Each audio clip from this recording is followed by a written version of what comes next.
बड़े इनको लघु न दीजिए डार, जहां काम आवे सुई काह करे तलवार। मेरे प्यारे दोस्तों नमस्कार, मैं ब्रजेश सिंह आप सभी का आपके अपने प्रिय YouTube चैनल पथ वन पर आपका बहुत बहुत स्वागत करता हूँ। मेरे दोस्तों, आपको मैंने पिछले वीडियोज में बताया, इससे ठीक पहले वाला जो वीडियो है उसमें मैंने आपको फ्रैक्शनल ऑपरेशंस के बारे में बताया था, ठीक है ना। भिन्नात्मक संक्रियाओं के बारे में विस्तार से बताया। आज मैं आपको पढ़ाऊंगा वृत्त, सर्किल्स। मैं आपको वृत्त और इससे संबंधित तत्वों के बारे में विस्तार से आज बताऊंगा। आइए शुरुआत करते हैं। दोस्तों, आज का टॉपिक है वृत्त, सर्किल्स। ओके, आप लोगों ने वृत्त के बारे में सुना भी होगा, वृत्त को देखा भी होगा।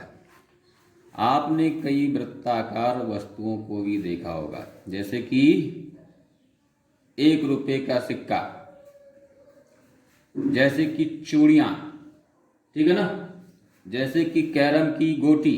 ये सब कैसे होते हैं? वृत्ताकार। वृत्ताकार वस्तुएं क्या? 1 रुपये का सिक्का हो गया, चूड़ियां हो गई, कैरम की गोट, है ना, आज क्या है? ये सब वृत्ताकार वस्तुएं हैं। आप बता सकते हैं वृत्त क्या होता है? वृत्त एक सरल बंद वक्र होता है। सरल बंद वक्र होता है। क्या होता है वृत्त? सरल बंद वक्र। इसको हम क्या कह सकते हैं कि प्रकार की नोक को हम एक पॉइंट पर रखते हैं, एक बिंदु पर रखते हैं। मान लीजिए बिंदु है O, देख रहे हैं ना, समझते जाइए और ध्यान देकर समझिए। प्रकार की नोक पर किसी एक बिंदु पर रखते हैं, ठीक है ना। अब यहां पर रखकर इसके चारों ओर घुमाते हैं, ठीक है ना। यहां पर, है ना, प्रकार की नोक को, ठीक है ना, जिस बिंदु पर रखकर उस बिंदु के चारों ओर घुमाते हैं। मान लीजिए यहां पर रखा और ही घुमाया इस तरह से, ठीक है ना। तो ये क्या बन गया? एक वृत्त बन गया। और ये जो बिंदु है वो हो गया वृत्त का केंद्र। ये हो गया वृत्त, ठीक है ना। यानी कहने का मतलब ये है कि प्रकार की नोक को किसी बिंदु पर रखकर उस बिंदु के चारों ओर घुमा देते हैं। इस तरह से यह बन जाता है वृत्त, ठीक है ना। तो यह आपके सामने वृत्त है जिसका केंद्र वो है। अब वृत्त के केंद्र की बात होती है, ठीक है ना। तो जैसा कि आप इसमें देख रहे हैं कि प्रकार की नोक को जिस बिंदु पर रखते हैं, मान लीजिए हमने यहां पर रखा और इस बिंदु के चारों ओर घुमाया, तो चारों ओर घुमाने पर क्या बन गया? ये वृत्त बन गया। और प्रकार की नोक को जिस बिंदु पर रखा था, ठीक है ना, वही बिंदु वृत्त का क्या होगा? केंद्र हो जाएगा। तो इस तरह से आपने वृत्त जाना और वृत्त के केंद्र को जाना। यहाँ केंद्र क्या हो गया? केंद्र O ही इस वृत्त का केंद्र है। समझ में आ गया ना। यानी प्रकार की नोक को जिस बिंदु पर रखकर प्रकार को घुमाते हैं उस बिंदु को वृत्त का केंद्र कहते हैं, ठीक है ना। इसको रिवाइज करो तो और आपको अच्छे से याद हो जाएगा। इसके बाद में वृत्त की त्रिज्या। वृत्त की त्रिज्या क्या होती है? आप लोगों को पता है, एक वृत्त बनाते हैं। यहाँ देखिए नेक्स्ट पेज पर, है ना, ये केंद्र है, ये बिंदु लिया, यहाँ पर प्रकार की नोक रखा और इसके चारों ओर घुमा दिया। तो इस तरह से ये इस बिंदु को हम O ले लेते हैं, ये वृत्त का केंद्र हो गया। समझते जाइए बात को। मैं बात कर रहा हूँ वृत्त की त्रिज्या के बारे में, ठीक है ना। तो केंद्र को वृत्त के किसी भी बिंदु से जोड़ने वाले रेखाखंड को वृत्त की त्रिज्या कहते हैं, ठीक है ना। केंद्र को वृत्त के किसी भी बिंदु से जोड़ने वाले रेखाखंड को त्रिज्या कहते हैं, ठीक है ना। ये आपका केंद्र है।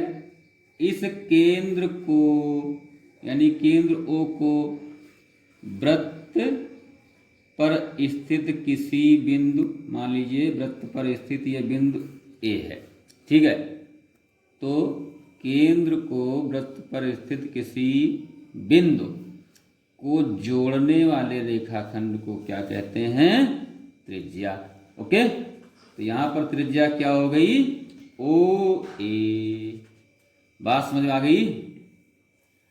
और भी त्रिज्याएं हो सकती हैं। मान लीजिए इस वृत्त पर स्थित कोई दूसरा बिंदु यहाँ पर B है, तो O और B यानी केंद्र और वृत्त पर स्थित बिंदु B को जोड़ दीजिए, तो ये OB क्या हो गया? त्रिज्या हो गई, ठीक है ना। ये रेखाखंड क्या हो गया? त्रिज्या हो गया। इसी तरह से इसमें बहुत सारी त्रिज्याएं हो सकती हैं, है ना। CDE ऐसे ना, OC OD OE भी क्या होंगे? त्रिज्या हो जाएगी, ठीक है ना। तो ये रही वृत्त की त्रिज्या। अब मैं आपको बताता हूं वृत्त का, हालांकि यहां पर एक बात और ध्यान दीजिए कि त्रिज्या के मामले में जरा एक बात और मैं आपको बता देता हूं, ध्यान देने की चीज है कि वृत्त की सभी त्रिज्याएं आपस में बराबर होती हैं, यानी कि OA, ये OB OC OD ये सब क्या होंगी? आपस में बराबर होंगी। OA = OB = OC = OD, त्रिज्याएं आपस में बराबर होती हैं। नेक्स्ट स्टेप है वृत्त का व्यास। बात समझते जाइए, जहां समझ में ना आए कमेंट के माध्यम से जरूर बताइए। वीडियो पूरा देखिए, अपने 5 दोस्तों में शेयर करना ना भूलिए। ओके, वृत्त का व्यास। ये आपके सामने कोई वृत्त है, ठीक है। अब मान लीजिए इसका एक केंद्र O है। ओके, अब क्या करेंगे? ऐसा रेखाखंड को जो वृत्त के केंद्र से गुजरता है और जिसके दोनों सिरे वृत्त पर स्थित हैं। एक कोई वृत्त पर स्थित बिंदु A ये ले लेते हैं, और दूसरा मान लीजिए वृत्त पर स्थित बिंदु B है, ठीक है। तो ऐसा रेखाखंड जो केंद्र से गुजरता है, ये देख रहे हैं केंद्र से गुजर रहा, ये रेखाखंड केंद्र से गुजर रहा है, यानी ऐसा रेखाखंड जो केंद्र से गुजरता है, केंद्र O से होकर जाता है, और जिस रेखाखंड के दोनों बिंदु, ठीक है ना, क्या है? ऐसा रेखाखंड जिसके दोनों सिरे A और B कहां पर स्थित हैं? वृत्त पर स्थित हैं। तो ऐसा रेखाखंड जो केंद्र से होकर जाता है और जिसके दोनों सिरे A और B वृत्त पर स्थित हैं, वृत्त का व्यास कहलाता है। तो यहां पर व्यास क्या हो जाएगा? AOB। AOB हो गया व्यास। व्यास और भी हो सकता है। मान लीजिए कोई बिंदु वृत्त पर C और यहाँ पर D है, तो C को D से जोड़िए जो केंद्र से होकर जाता हो, यानी केंद्र O से होकर जाता। देख रहे हैं आप COD रेखाखंड, तो इसका मतलब COD दूसरा व्यास हो गया। इसी तरह और भी यहाँ से हो सकता है, यहाँ से हो सकता है। शर्त यह है कि वो रेखाखंड केंद्र से ही होकर जाना चाहिए, ठीक है। और उसके दोनों सिरे वृत्त के केंद्र पर स्थित होने चाहिए, जैसे कि आप इसमें देख रहे हैं। ठीक है ना? ओके। अच्छा, तो इसमें आप क्या देख रहे हैं? ए ओ बी बराबर सी ओ डी, यानी वृत्त के व्यास भी आपस में बराबर होते हैं। ओके, चलिए इसके बाद हम बात करते हैं, इसमें और ध्यान दीजिए काम की बात। क्या? ओ बी बराबर ओ ए, यहां पर क्या है? ओ ए बराबर ओ बी, ठीक है ना? और ए बी क्या होगी? ए बी क्या होगी? ओ ए प्लस ओ बी, ओ ए प्लस ओ बी, ठीक है ना? ए बी किसके बराबर होगी? ओ ए और ओ बी को प्लस कर लें, ठीक है ना, तो बराबर होगी। तो इसका मतलब क्या हुआ? इसका मतलब ये हुआ कि आप लोग इसको क्या लिख सकते हैं? ओ ए और ओ बी बराबर है, तो आप यहाँ क्या लिखोगे? ए बी बराबर चाहे 2 ओ ए लिख लो, चाहे 2 ओ बी लिख लो। तो हम यहाँ पर 2 ओ ए लिख लेते हैं, 2 इंटू ओ ए, ठीक है ना? अब ओ ए क्या है बताइए? ए बी क्या है बताइए? ए बी हो गया आपका व्यास। ए बी क्या है? व्यास है। 2 इंटू ओ ए क्या है? ओ ए क्या है? यहां ध्यान दीजिए, ओ ए क्या है? त्रिज्या है। तो ये हो गया त्रिज्या। तो ये आपका एक नया फार्मूला आ गया, व्यास बराबर 2 गुणे त्रिज्या। ये आप लोग याद कर लो, आप जब एक्सरसाइज सॉल्व करने जाओगे तो ये फार्मूला बहुत काम आएगा। अब आपको मैं इसी से एक दूसरा फार्मूला बता रहा हूँ, ठीक है? ध्यान देते जाइए। मैंने बताया आपको व्यास बराबर 2 गुणे त्रिज्या, व्यास को, ठीक है ना? अब यहाँ पर अगर मान लीजिए हमें त्रिज्या पता करना है, तो त्रिज्या बराबर क्या होगा? ये व्यास और 2 इसके नीचे आ जाएगा, यानी ये नया फार्मूला बन जाएगा, त्रिज्या बराबर व्यास बटा 2, ठीक है ना? तो ये फर्स्ट और ये सेकंड फार्मूला हो गया, ठीक है ना? व्यास को इंग्लिश में क्या कहते हैं? डायमीटर, इसको डी लिख लो, बात समझते जाओ। 2 इंटू त्रिज्या को रेडियस बोलते हैं, यानी कि क्या लिख लेंगे इसको? आर लिख लीजिए, ठीक है ना? इसी तरह से यहाँ क्या हो जाएगा? R equal to D upon 2 हो गया, ठीक है ना? Radius equal to diameter by 2, ठीक है ना? इसको प्रैक्टिस करिए। तो आप फिर से ध्यान दीजिए, व्यास बराबर क्या होगा? 2 गुणे त्रिज्या की लंबाई, और त्रिज्या की लंबाई बराबर क्या होगा?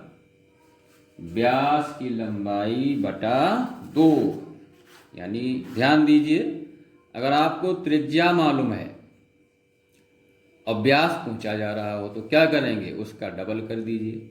अगर आपको व्यास मालूम है और त्रिज्या पूछी जा रही हो तो उसको आधा कर दो, बस मालूम। बहुत आसान है, आप लोग बहुत होशियार हैं, प्रैक्टिस करिए, आसानी से समझ सकेंगे, ठीक है ना? अब इसका नेक्स्ट स्टेप है वृत्त की जीवा। क्या है? वृत्त की जीवा। अच्छा, जीवा क्या होती है? ऐसा रेखाखंड जिसके दोनों सिरे वृत्त पर स्थित हो, ठीक है ना? क्या सुना? ऐसा रेखाखंड जिसके दोनों सिरे वृत्त पर स्थित हो। देखिए मैं वृत्त बना रहा हूं, ठीक है ना? ये इसका सेंटर हो गया। अब क्या है? इसमें जीवा चाहिए आपको, ठीक है ना? ऐसा रेखाखंड जिसके दोनों सिरे वृत्त पर स्थित हो। देखिए ये पॉइंट है और ये पॉइंट ए है, ये बी है, जो दोनों वृत्त पर स्थित हैं, इनको मिला दिया, ठीक है ना? अब ये ए बी क्या हो गया? जीवा हो गया, है ना। ऐसे और भी जीवाएं हो सकती हैं, देख रहे ना। ये बी है और यहाँ पर वृत्त पर स्थित और कोई तीसरा बिंदु, थर्ड पॉइंट सी है, तो बी और सी को मिला दीजिए। अब ये बी सी भी जीवा हो गया, ठीक है ना। ऐसे बहुत सारी जीवाएं हो सकती हैं, यहां से मिला लो, यहां से, बस वो क्या वृत्त पर स्थित बिंदु होने चाहिए, ठीक है ना। तो यहां पर क्या है आप देख सकते हैं। अच्छा, अब यहां पर ये ध्यान रखो, अगर मान लीजिए आपका ये बिंदु है यहां पर के, अब मान लीजिए के और सी को हम मिला देते हैं और ये कहां से, केंद्र से होकर जाता हो, जैसे देखते जाइए, ध्यान दीजिए, के ओ सी, तो ये क्या हो गया व्यास, यानी ऐसा कोई रेखाखंड जो केंद्र से होकर जाता है और उसके दोनों सिरे वृत्त पर स्थित हो तो व्यास होता है। तो ये व्यास जो है क्या होगा, ये भी एक जीवा ही होगा, ठीक है ना। इसलिए आप ध्यान रखिए कि व्यास वृत्त की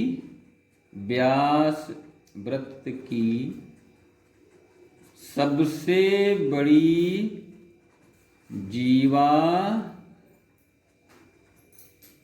होता है। क्या सुना, व्यास वृत्त की सबसे बड़ी जीवा होता है, यानी व्यास भी जीवा है, वो भी सबसे बड़ी। ये क्वेश्चन आता रहता है कि सबसे बड़ी जीवा का नाम बताओ, तो आपका आंसर क्या होगा, व्यास। व्यास ही सबसे बड़ी जीवा है, बहुत क्वेश्चन पूछा जाता है, ठीक है, इसको ध्यान दीजिए। इसके बाद नेक्स्ट टॉपिक है अर्धवृत्त। अर्धवृत्त, ठीक है ना। वृत्त के ठीक आधे भाग को अर्धवृत्त कहते हैं, ये तो आप लोग ऐसे ही जान जाते हो। देखिए ये इसका केंद्र O है, वृत्त के ठीक आधे भाग को अर्धवृत्त कहते हैं। देखिए मैंने यहाँ पर पॉइंट A दिया, इसको B दिया, ठीक है, तो ये सेंटर है इसका। यहाँ पर मैंने यहाँ से इसको एक रेखाखंड खींच दिया, ठीक है ना। तो ये इतना हिस्सा जो है वो क्या हो गया, यहाँ पर एक पॉइंट कोई हम ले लेते हैं M, तो AMB, ठीक है ना। AMB एक क्या है, अर्धवृत्त है। AMB यानी ये यहाँ से लेके यहाँ तक, ये यहाँ से लेके यहाँ तक, क्या हो गया, AMB। AMB आपका अर्धवृत्त हो गया। अर्धवृत्त को आप लोग बहुत आसानी से समझते हैं। अगली बात मैं बताऊंगा आपको, चाप क्या होता है। देखिए ये एक वृत्त है जिसका केंद्र O है, इसमें मान लीजिए एक पॉइंट ये है और एक पॉइंट ये है, C और D। C और D पॉइंट हैं, इन दोनों के बीच में कोई एक पॉइंट A है, ठीक है ना। तो इसका मतलब क्या है, दो, यानी किसी चाप के लिए क्या करना है, चाप पर स्थित तीन बिंदुओं से उनका नाम बनता है, ठीक है ना। 1 2 3 बिंदु हैं C A D, तो इस तरह से इस चाप का क्या नाम होगा, चाप CAD। CAD ये चाप हो गया इसका, है ना, कहीं भी हो सकता है। यहाँ आप तीन बिंदु ले लीजिए, KLM, तो इस तरह से KLM ये भी एक चाप हो गया, ठीक है ना।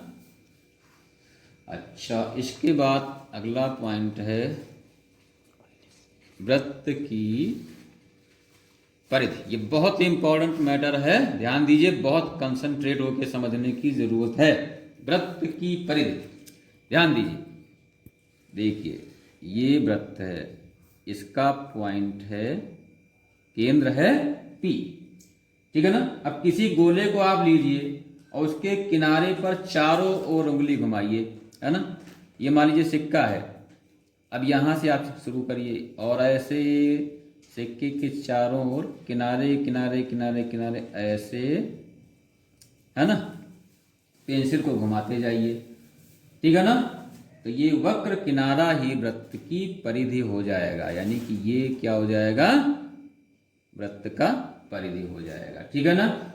तो वृत्त पर चारों ओर एक बार जाने में चली गई दूरी को परिधि कहते हैं। मान लीजिए आप पॉइंट ए यहाँ पर है, यहाँ से चलना शुरू करते हैं इस जगह से, और यहाँ से इसके चारों ओर, वृत्त के चारों ओर ये एक चक्कर लगा के पुनः यहीं पॉइंट ए पर आ जाते हैं। तो ये क्या होगा, इस दूरी को परिधि कहते हैं, ठीक है ना। ठीक है ना। हम ये भी कह सकते हैं कि वृत्त की लंबाई को इसकी परिधि कहते हैं। दूसरी भाषा में वृत्त की लंबाई को परिधि कहते हैं। तो मैं विश्वास करता हूँ कि आप लोगों को पूरी बातें ठीक से जो मैंने बताया, वृत्ताकार वस्तुएं क्या हैं, वृत्त क्या है, केंद्र क्या है, त्रिज्या क्या है, वृत्त का व्यास क्या है ना, वृत्त और त्रिज्या में संबंध क्या है, खूब रिवाइज करो, इस पर संबंधित सवाल आते हैं। वृत्त की जीवा क्या है, और भी प्रैक्टिस करना अपने क्लास की बुक से। अर्धवृत्त क्या है, वृत्त का चाप क्या है, वृत्त की परिधि क्या है, ठीक है ना। एक चीज मैं और यहाँ बताता हूँ, बहुत महत्वपूर्ण फार्मूला, परिधि बराबर क्या होता है, 2 पाई आर, यानी कि 2 इंटू पाई आर क्या है, त्रिज्या। इसको हम और लिख सकते हैं, इसको मिला दीजिए तो पाई गुणे 2r, 2r किसके बराबर होता है, व्यास के, ठीक है ना। और यहाँ पर पाई की वैल्यू होती है 22/7। तो इस फार्मूले को अगर इस्तेमाल आप करोगे तो आप वृत्त की परिधि को आसानी से निकाल सकते हो। खूब प्रैक्टिस करो, वीडियो को लाइक करो, शेयर करो, सब्सक्राइब करो। ओके, धन्यवाद।